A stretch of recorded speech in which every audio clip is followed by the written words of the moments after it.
Welcome to CRE Fast 5 in today's discussion on 1033 exchanges. I'm Carly Iacono. Now, do not confuse 1033 exchanges with the beloved 1031 exchange. Both have different applications and rules, which I will clarify today. Before I go through the mechanics, let me tell you why 1033 exchanges may be more relevant to you than you may realize.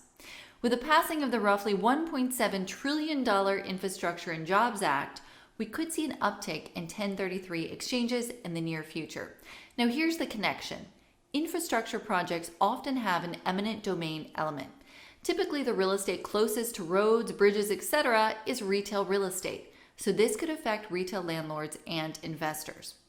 When a property is taken by eminent domain or subject to condemnation or natural disaster, Section 1033 of the Internal Revenue Code applies, which allows for exchange of like-kind property and the deferral of capital gains tax.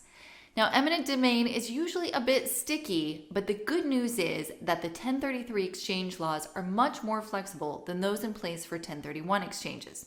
First, a qualified intermediary is not required for a 1033 exchange. The investor may directly take receipt of the funds and place them into a personal bank or investment account. These funds may also be invested before the exchange is completed. Note, however, that if an investor suffers any losses from investing during the interim period between the conversion and the exchange, they may not offset the capital requirement of the 1033. Second, instead of the rigid 45-day ID period, an additional 135 days to close in force for 1031 exchanges, a 1033 investor has anywhere from 2 to 4 years from the date of the forced conversion to close on a replacement property. Now, the difference in the timeline has to do with the specific circumstances of the property taking.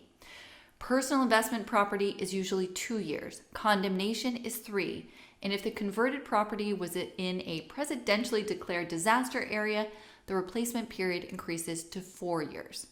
The period begins at the end of the first year that any part of the gain is realized, like when you receive your first insurance payout.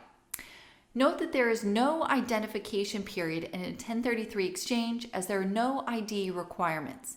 This allows a 1033 investor to select any number of properties or investments to complete their exchange.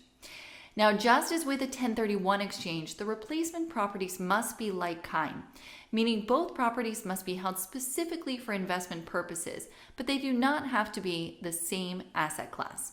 To recap, a 1033 exchange has an extended timeline of 2 to 4 years, no ID requirements, and does not require an intermediary. If you would like to learn more, feel free to give me a call. That was CRE Fast 5. I'm Carly Iacono. I'll see you soon.